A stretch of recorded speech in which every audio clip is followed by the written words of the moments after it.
Good morning, welcome to the Den of Doom. I'm a couple of minutes late coming on board this morning, so hopefully you're ready to rock and roll. Probably gave up on me, thought I wasn't coming. Right, today's session, I'll have to move some paper that the dog's going to constantly crinkle and walk over. Today's session is one that we did about 6 or 7 weeks ago, looking at variable gearing. Hello. Looking at variable gearing, focusing on improving our ability to spin. So the reason we do this, why are we doing it? What's the point of having sessions where we're varying our cadence? The reason being, you notice I've already got my shoes on the bike, so I'm putting my shoes on as I get on. So the reason we do this is to encourage all the muscle fibres obviously to be engaged, but to build the neuromuscular pathways. That's what we're trying to do. We are getting it so that our bodies become more efficient at pedalling. Oh my words, hard work on here today.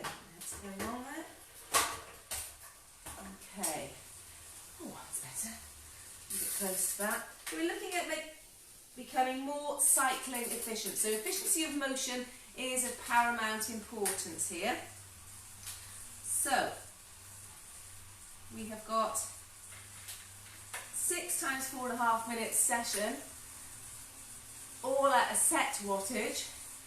It should be below threshold. We're not aiming to build power and strength in this session. We are literally looking at improving our VO2 max because we are becoming more efficient movers.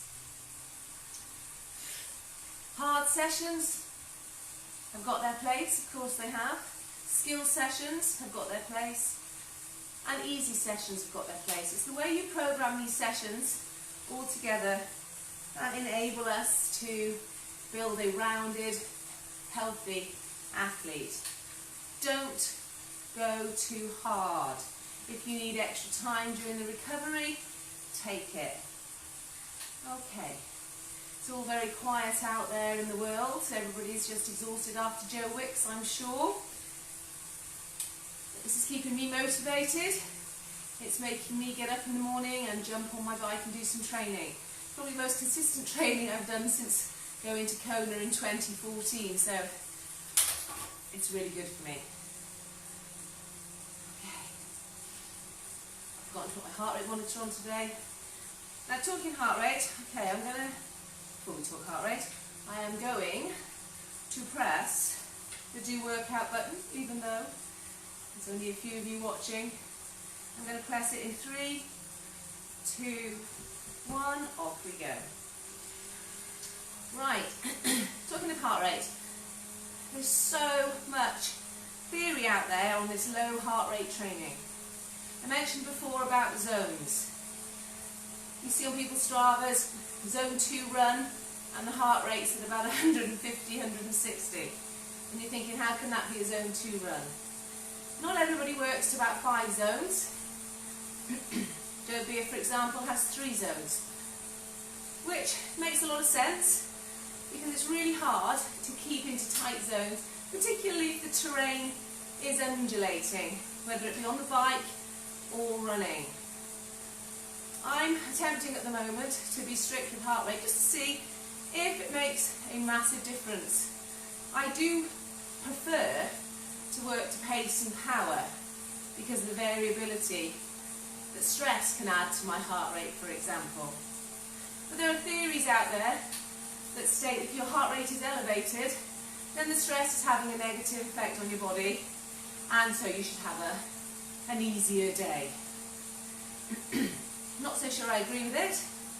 But what I'm going to try over the next few weeks, should really be doing it for months, is to be quite strict on my runs anyway, with regards to where my heart rate is. On the turbo I'm going to keep the power where it is, I need that target, and I would much rather work to power.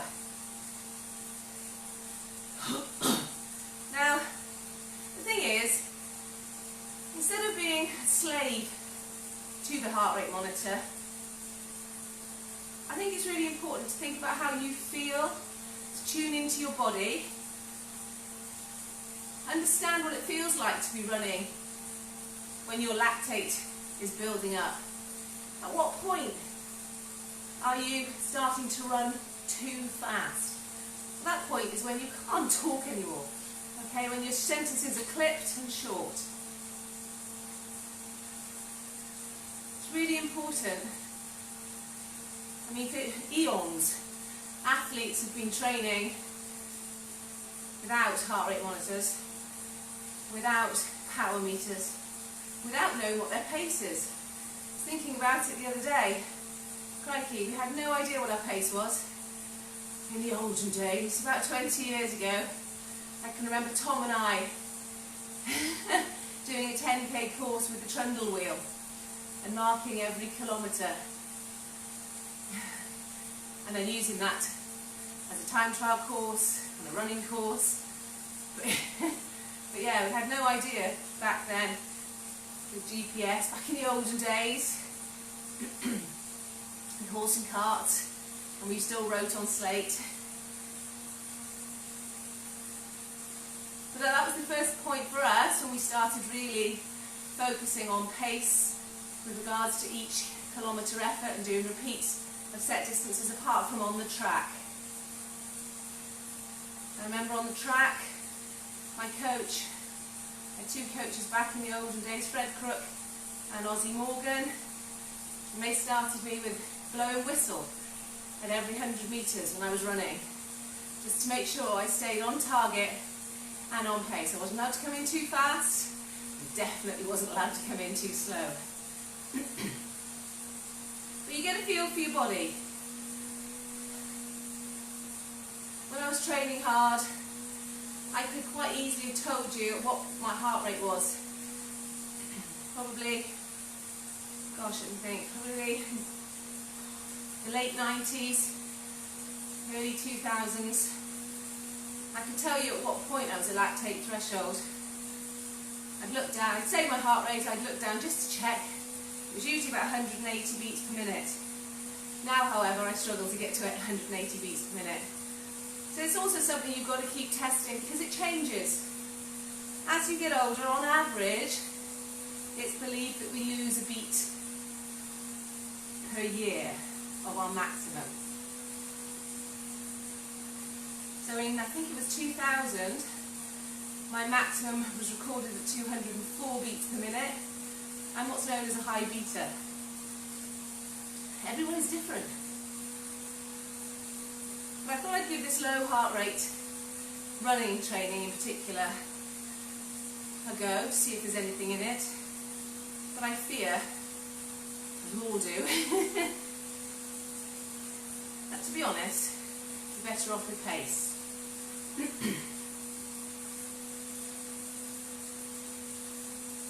I was meant to run yesterday on my plan between 8.5 and 9 minute milings, or below 150 beats per minute.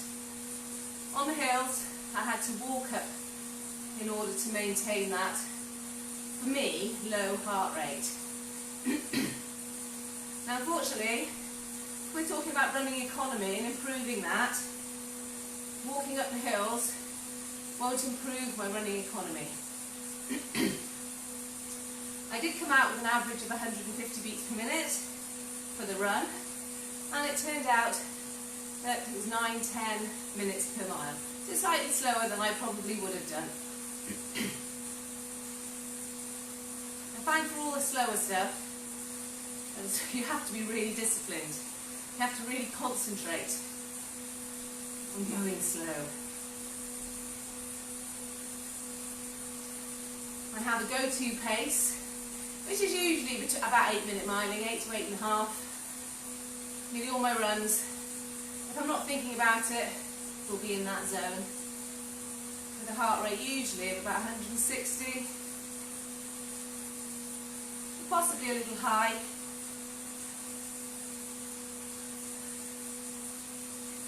What I use heart rate for, it's a tool.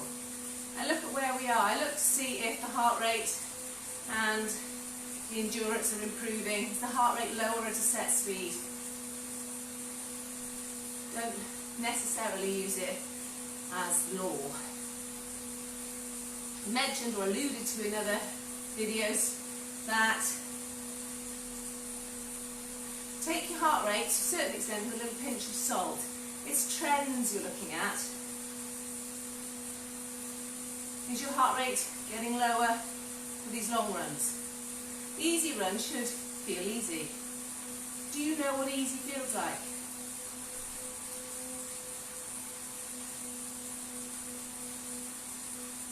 Okay.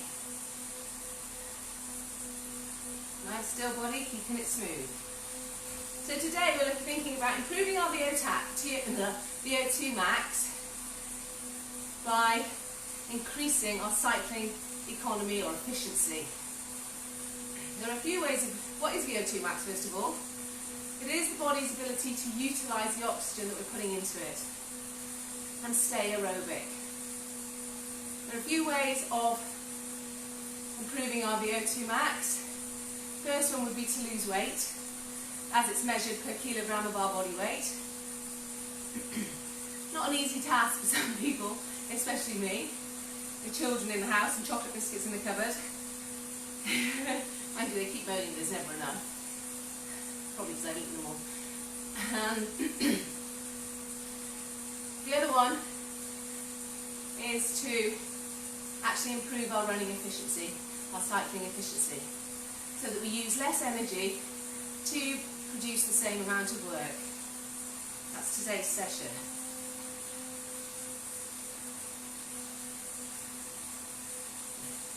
So what happens when we do low intensity work? If you've been listening to my previous podcasts, whatever we want to call them, we increase capillaries. So more capillaries means that we've basically got more delivery centres. And we've got more mitochondria. Mitochondria are the powerhouses of the muscle, they produce energy. So if we've got more delivery of oxygen and nutrients to that extra number of mitochondria, then we are going to have more energy. Fantastic. Now, the other thing that we produce when we're doing this are proteins called myoglobin, and they're in the muscle. And they have an affinity for oxygen, so they help you to store more oxygen in the muscles, which means that initially, when you start to exercise, rather than being anaerobic for a period of time, it's much more quickly tapping into those oxygen stores in the muscle and gives you time to get into the aerobic zone. We also produce more aerobic enzymes. Enzymes are catalysts that speed up the rate of reactions. The rate of reaction that we want speeding up at this point is our body's ability to tap into our fat stores, so we become more fat efficient.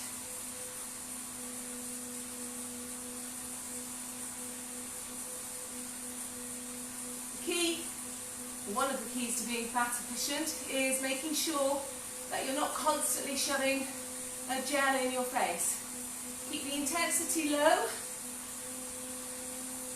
and keep that engine, that diesel engine, ticking over, and you will burn fat. If you, every 20 minutes, are putting a carbohydrate gel into your body, you're not going to be teaching your body to actually tap into the stores.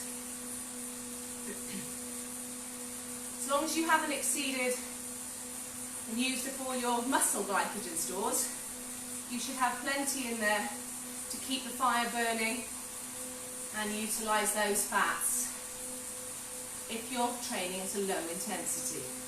The higher the intensity that you're training, the more of your muscle glycogen that you use, and unfortunately your engine will stall once it's gone. You need a little bit of glycogen in the system to burn the fat. So sometimes doing a fasted ride isn't the best thing.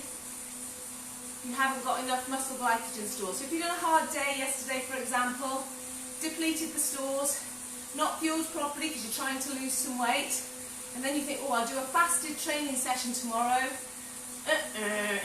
Your muscle glycogen stores are low. The quality of your training session will be rubbish, and you will not be tapping into that fat. You will feel rubbish. It only takes a small amount. Don't necessarily need a whole gel.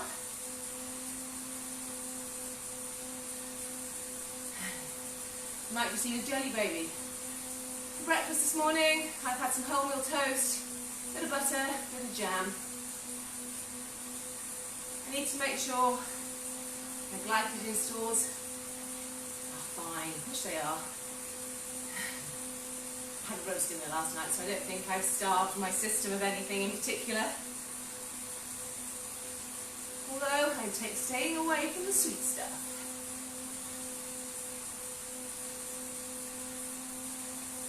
Got 2 minutes left to warm up.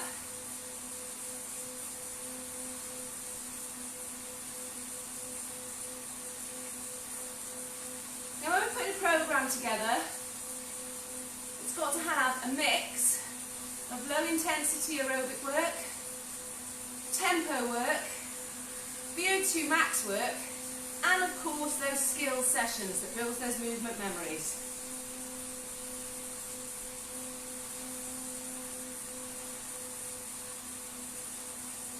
It's the way those sessions are put together that creates your plan. In the winter, it tends to be a little bit more low intensity work, a lot of skill work, so that when it comes to racing, putting high-end performance in, whether it be Ironman or Olympic distance or sprint, hopefully those skills have been embedded.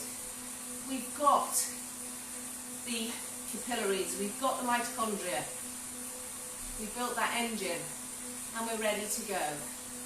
But if you constantly are training in the low end zones, 90%, then unfortunately you're not going to have the speed that you need. You're not going to have activated your fast twitch fibres or learned how to buffer the lactic acid.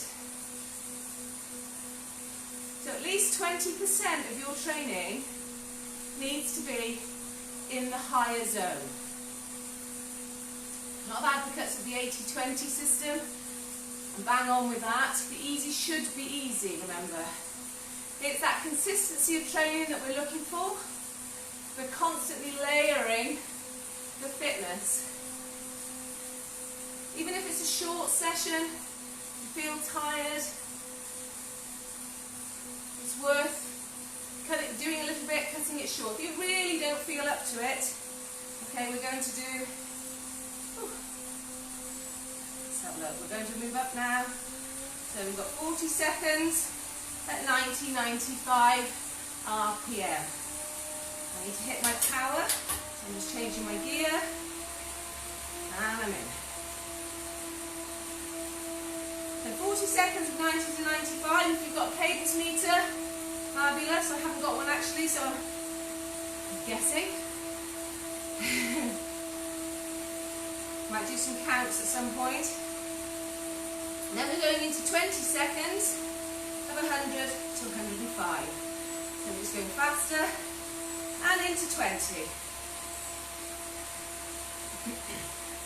Might need to change gears for this in order to keep the same power output. So just at the top end of the zone. And I definitely need to change gear for this, because we're doing 30 and 80 to 85.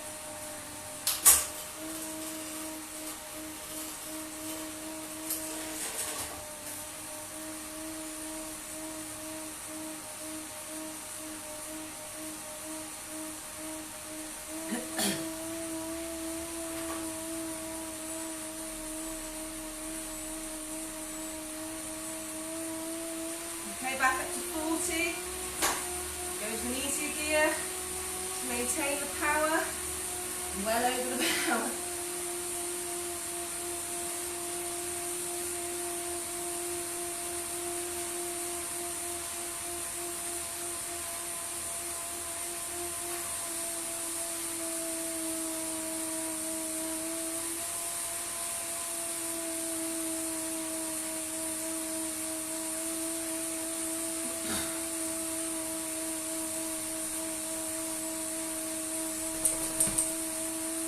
Okay, 100 to 105, off we go.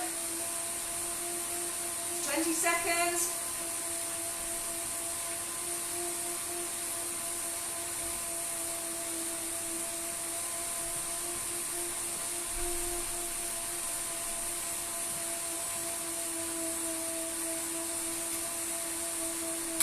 And down, 80,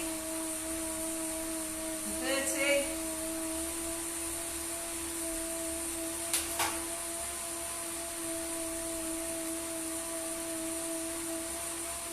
Remember, it shouldn't be too taxing. Concentrate on where you are.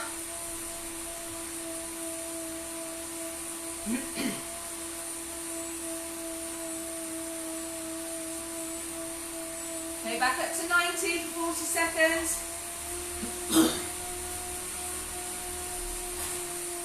Make it a bit easier to stay in the zone, not to work too hard.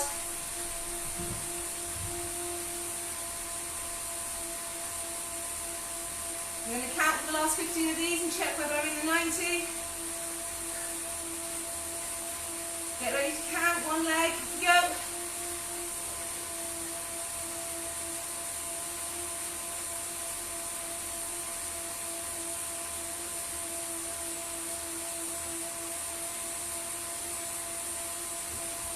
Okay, I'm more like 100 at that point. Take it easier. Now we're on 100.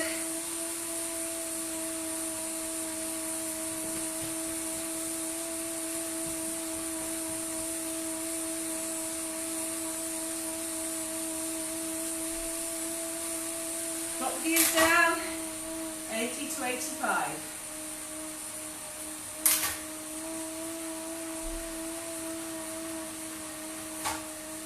Okay, think about how you're pedaling.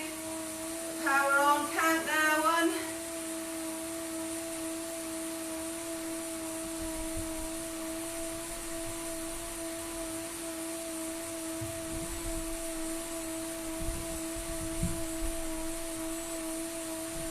Okay, well done.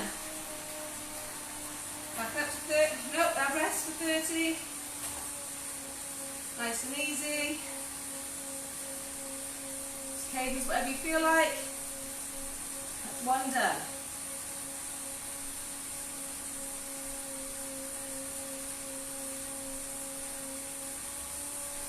Stay in your zone.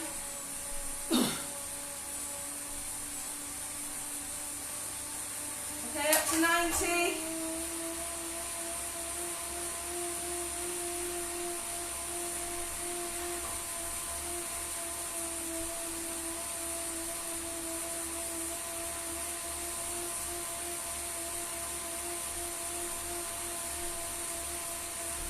Okay, yep, perfect, well done. And do that count, 1, 2.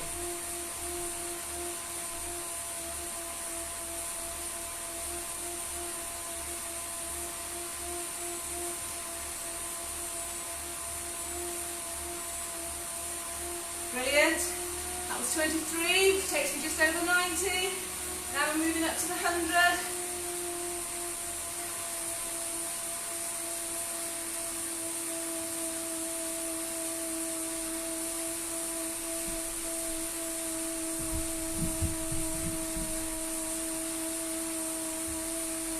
And then back down to the 80.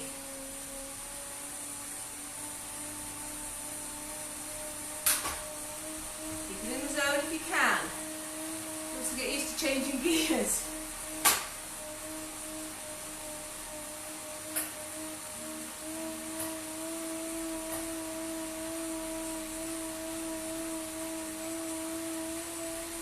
Back up to 40, 40 seconds for 90 to 95.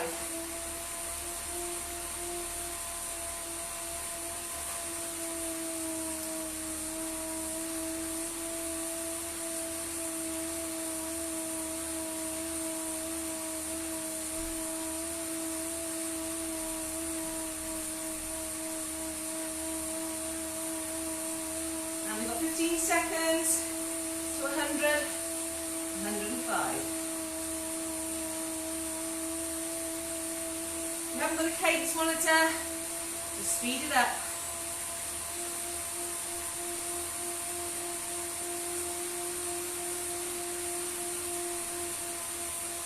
seconds here, at the faster cadence.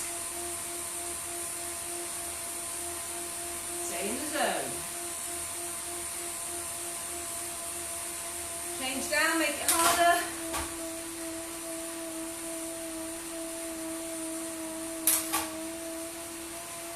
The zones stay the same. All that's changing is how you're pushing out the power.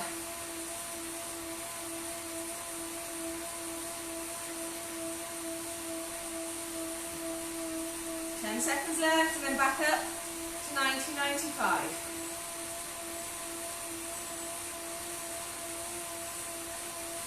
Okay, we go a little bit faster.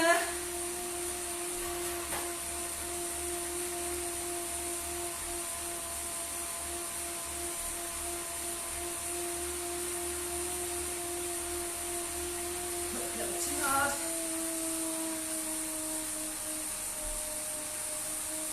Too easy. In the zone, good.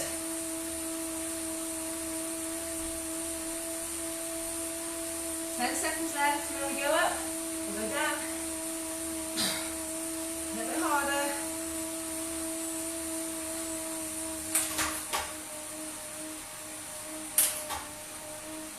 Push that same power, a little bit more force.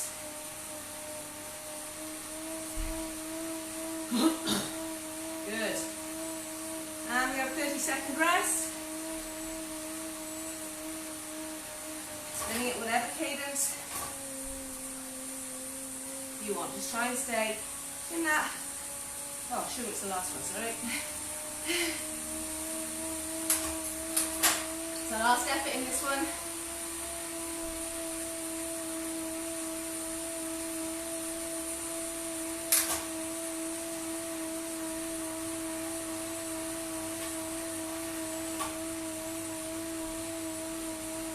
And 30 seconds rest.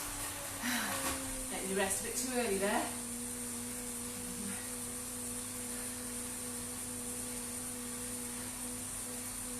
Give your hands a little wiggle. 15 seconds, and it's back up.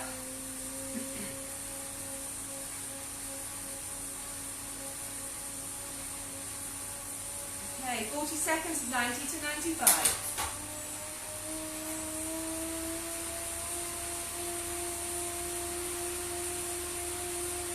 Sweating here, my heart probably is rising with regards to cardiac drift. I'm not working beyond the threshold.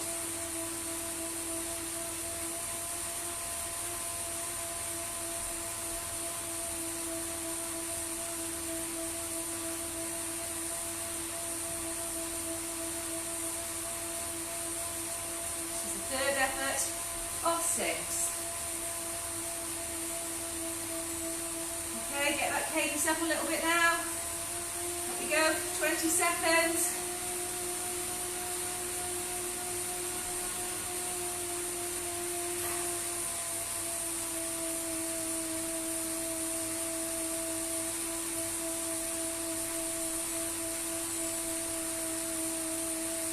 And a harder gear, now 80-85.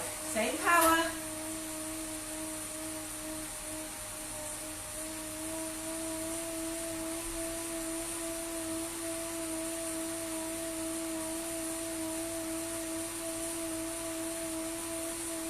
Notice on the programme I put rest for this 30 seconds. Ignore that. The next 30 seconds is the rest. Oh no, we go straight back into 40 seconds. Get 90-95. Put it in the power. Put it in the zone. Don't let it drop out.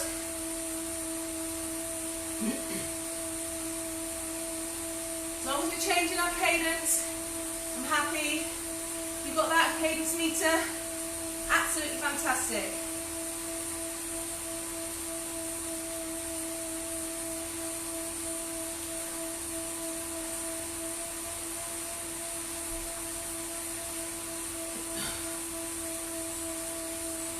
Going a little bit faster now, get the cadence up, use a gear if you have to, so you don't work any harder.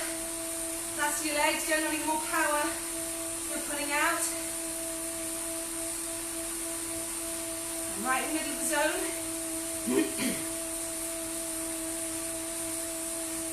Now make it harder.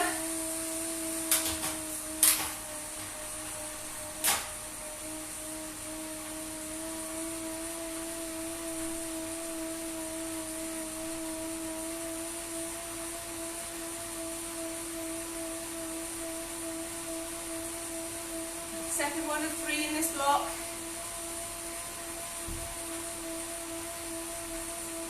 In 5 seconds, we're going back to 1995. Okay, off we go.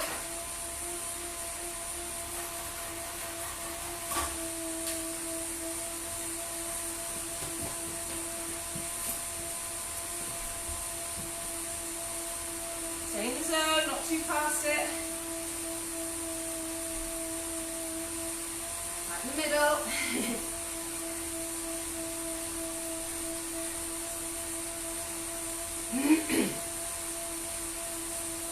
10 seconds.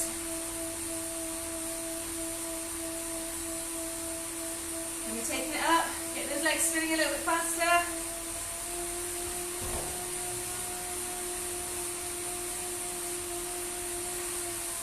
Take it down a gear if that's taking you too high.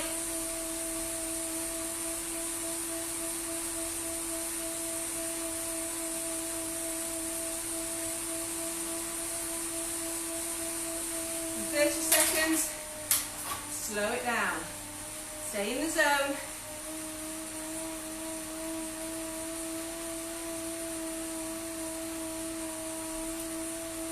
Power, think about how you're pedaling, think about the movement, think about the shape.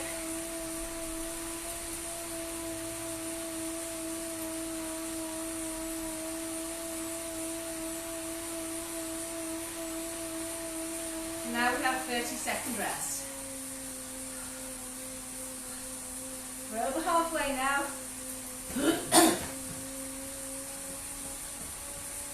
Good boy. I think somebody wants me to play ball with him. Have a drink if you need one. Sweat is pouring in here. Okay, 1995. 40 seconds. Off we go.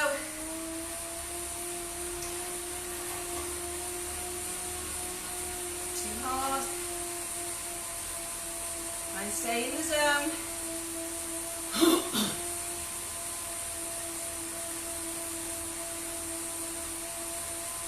Remember, efficiency, efficiency, efficiency. The less energy it takes to contract and relax, the better you'll be.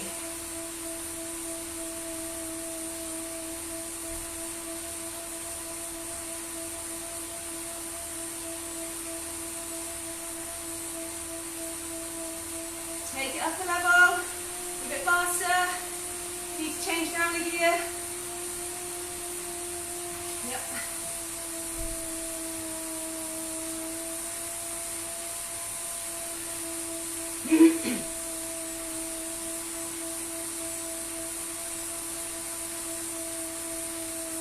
And make it harder. Nice and slow pedaling.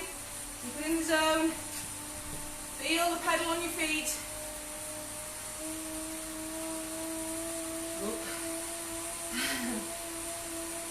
Okay, we're there.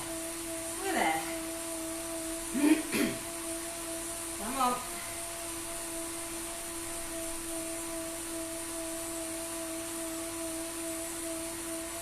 Okay, straight back to the 90, 95, 40 seconds. Get in the zone.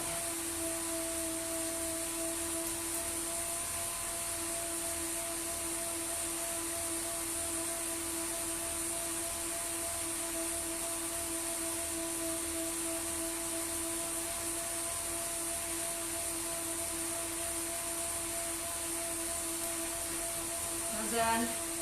10 seconds to increase pedaling to 100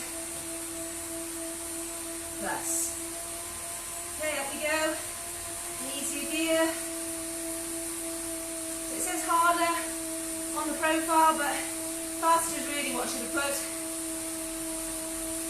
Stay in the zone, keep the power on.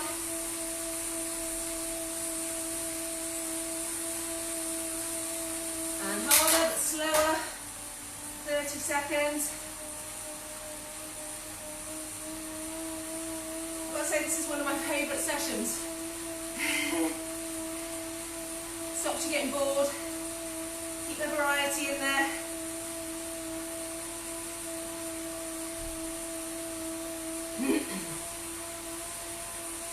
Stay in that zone. Okay, I'm back up to 90.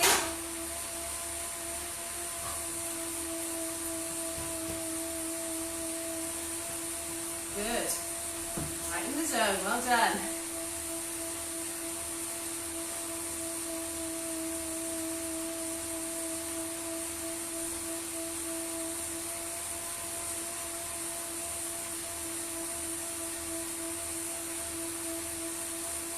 Good, well done. Keep it going.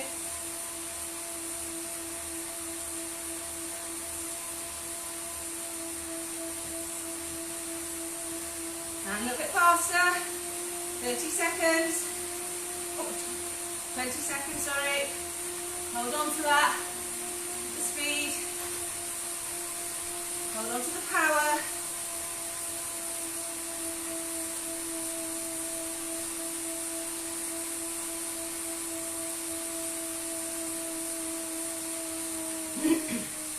Harder and slower for 30.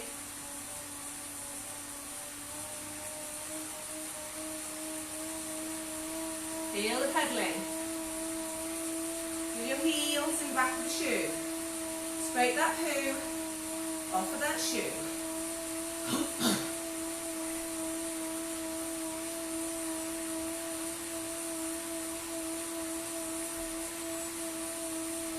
And rest for 30. So nice and easy. Aim to stay in that recovery zone if possible. Hopefully this isn't too taxing. If it's too hard and you're not able to talk to me, then you've probably got the power a little bit out. Yes, it's hot, yes, it's sweaty. I can feel my legs on the harder ones. But other than that, here we go again. I think this is number 5. 40 seconds of 90 to 95. And we're in the zone.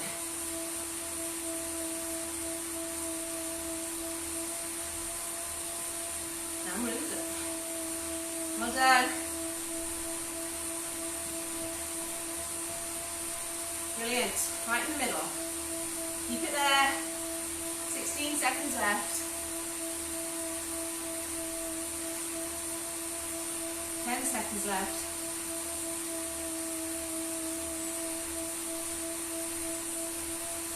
Okay, picking up the cadence. 20 seconds. Stay in that zone. Brilliant.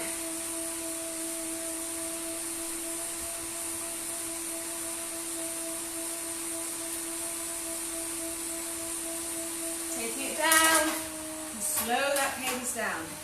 Keep it in the zone. Ooh. It's like being in the zone. There we are. I'm back in it.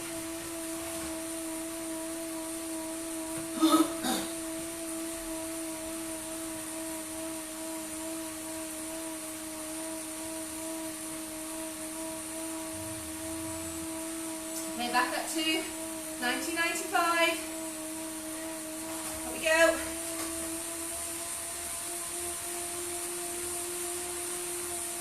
Ooh, a little bit too enthusiastic.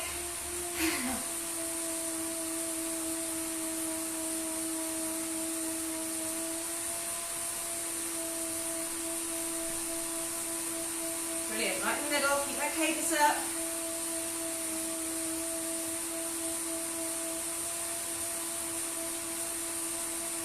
Focusing on engaging the contract, relax mechanism.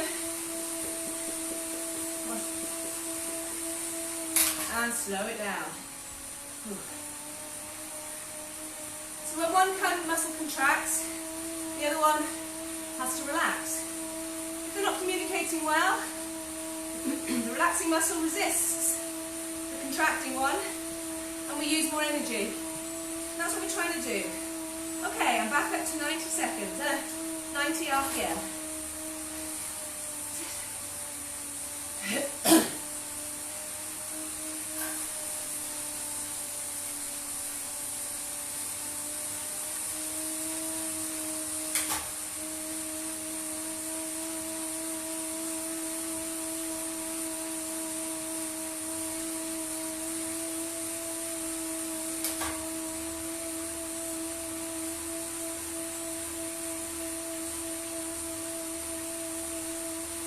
Okay, keep going, 40 seconds, nice and fast. We have an extra rest effort thrown in there.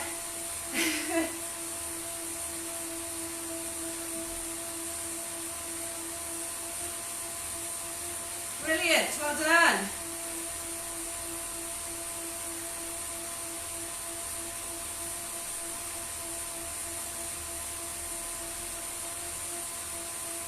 Remember, every session should not be rock hard.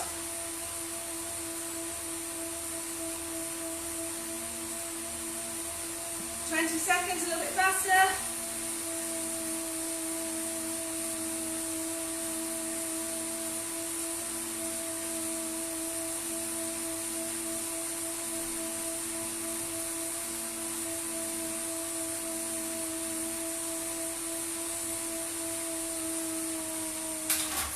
Slow it down, keep in the zone.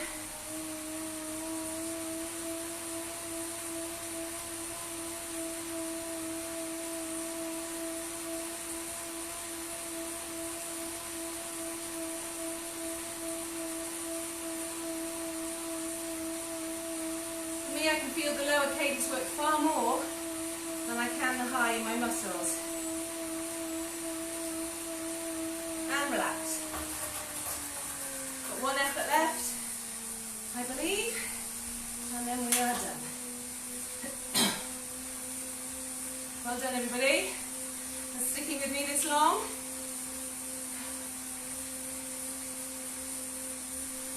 Windy, but absolutely glorious day outside.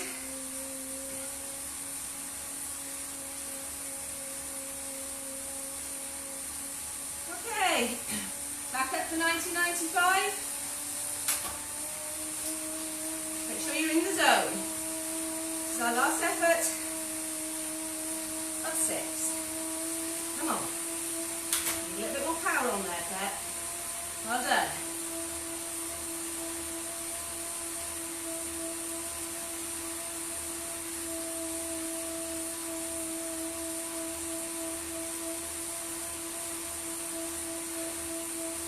Ten seconds left.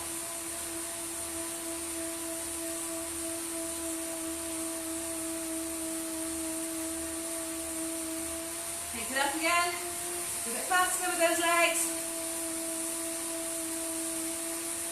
Keep it in the zone. So I've gone in easier gear, but I have to keep my legs going faster to stay in that zone.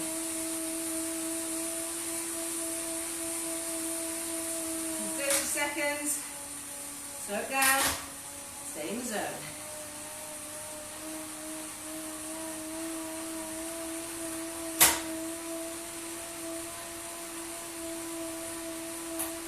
Left. Through these little efforts.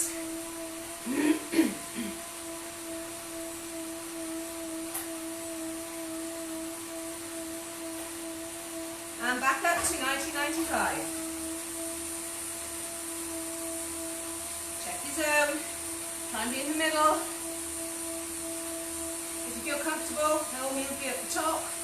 If you're tired after yesterday, obviously, the bottom of the zone is fine. If you're not in any zone at all and struggling, get off your bike, have some food, have a rest day.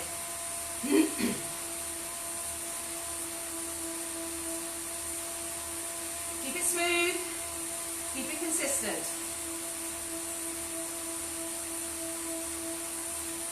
Okay, a little bit faster. Stay in that zone.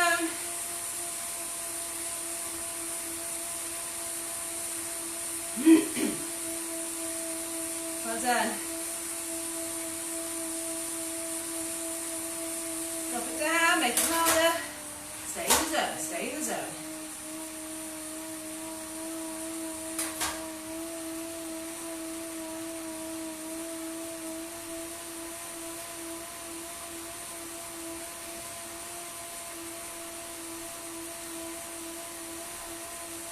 Last effort with blocks coming out.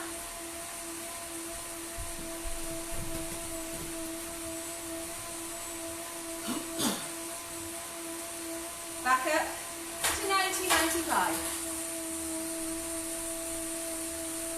Brilliant, right in there, lovely. This is the last one.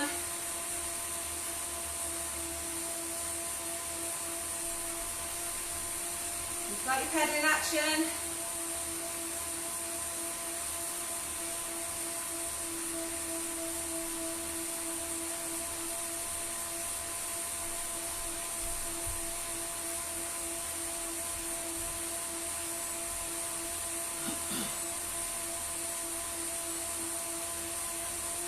Seconds, a little bit faster, keep it in the zone, let those legs spin out.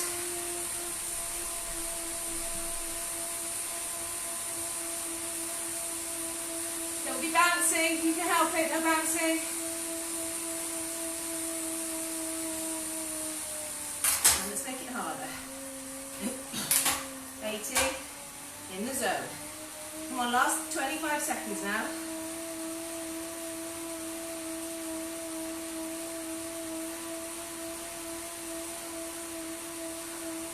15.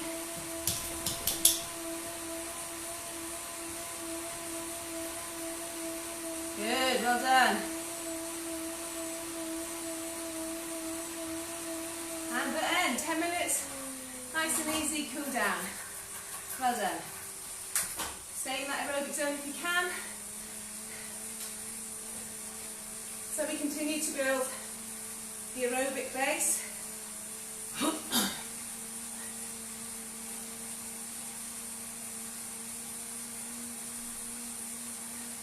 It's difficult to tell if we were near threshold on those sessions. I didn't put my heart rate monitor on.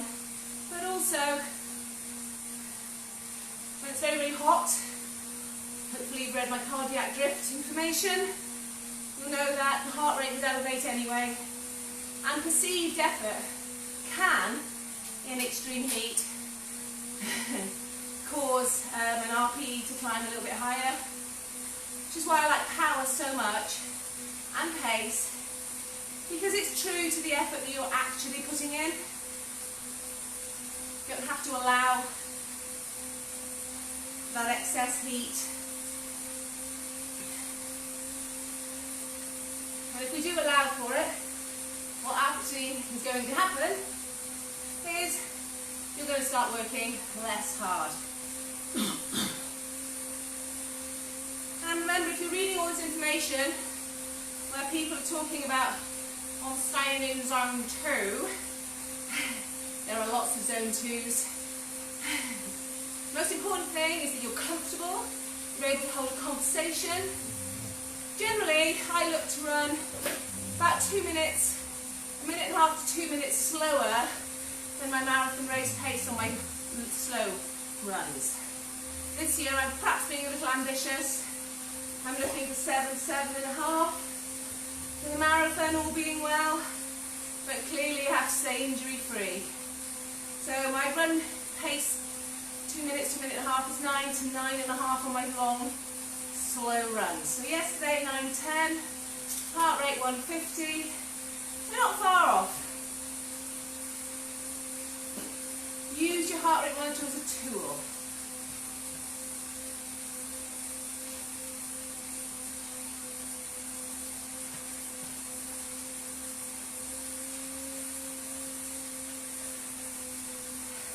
And if possible, don't use 220 minus your age. I think mine's a lot closer to it nowadays. But at 50, 220 minus my age makes my maximum heart rate 170. I think I was 172 at Cardiff Half Marathon average 2 years ago. So, pinch of salt, definitely recommended. And my pace was 7-minute miling.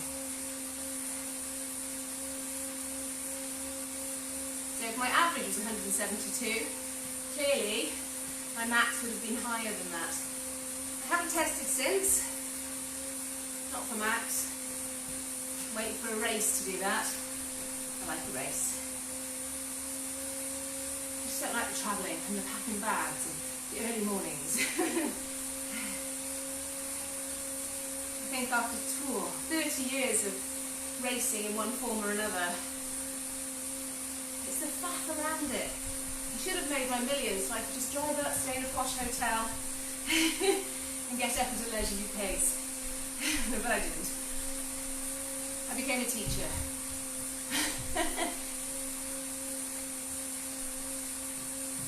Not badly paid, granted.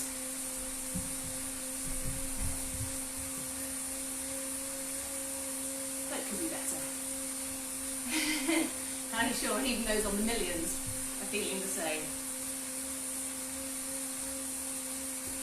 We make the most of what we've got. Actually, to be honest, in the early days of triathlon, in the early, 92, I think I did my first one, 91, 92. We used to camp before racing, which is ludicrous when you think about it.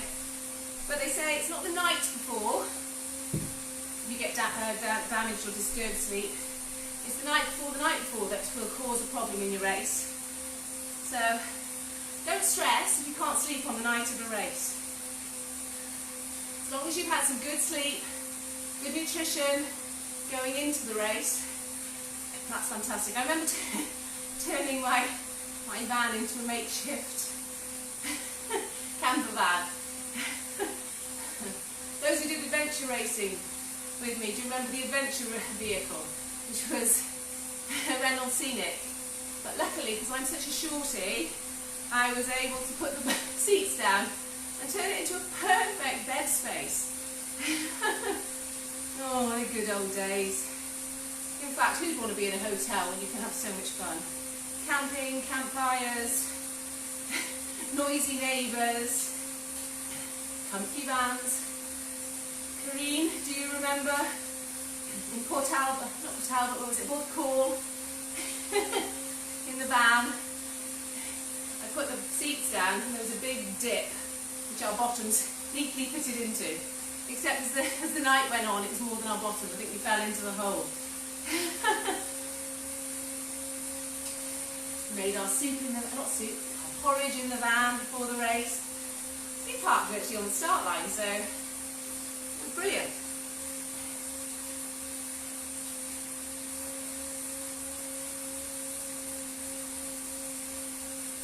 Everything on a budget.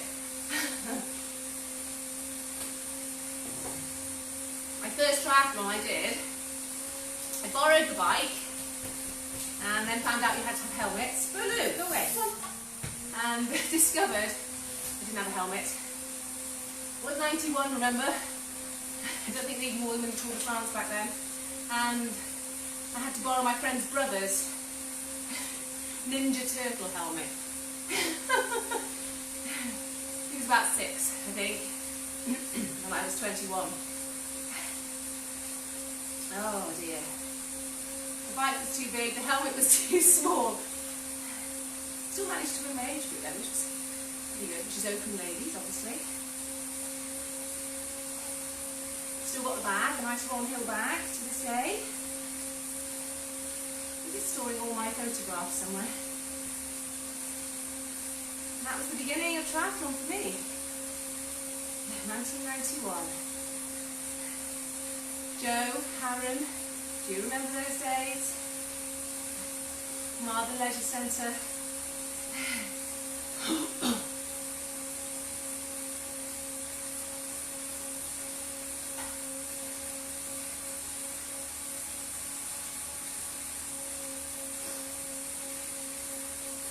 All for fun.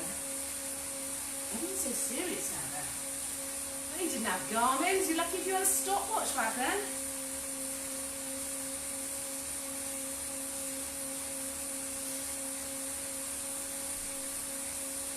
I bought a cheap heart rate monitor, Polar, when I went, oh gosh, a few years later I think. In 94, 95, I went to work in the Middle East for a year. Took a turbo trainer. Used to cycle to work. Get there all sweaty. Very hot in the Middle East, you know. Another minute and a half left, and then you're free. Ooh. Take the weight off.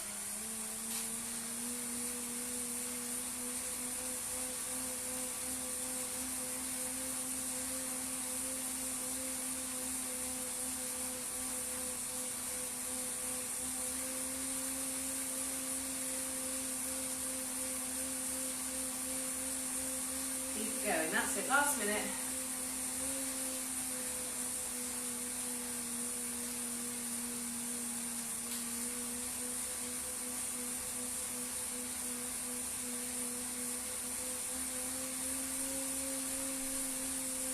Nice, easy. Aerobic building, skill developing, VO2 max raising without the excessive hard work or pain. The more skillful we can become, allowing our muscles to work more efficiently, the less resistance we get from the contracting and relaxing muscles. That's it, so last 20 seconds. Well done. 10 seconds. Oh, fantastic. Well, on Wednesday, we've got some sweet spot efforts. I think it's 2 times 10 minutes. Please join me for that. And hopefully we can have some fun together. Take care now. Bye-bye. Oh, I can't get off. I'll take the shoes off on the bike. Doing my triathlon transition. Forgot to undo this one though. Could you imagine? Could you imagine? Oh. Fabulous! Thanking you.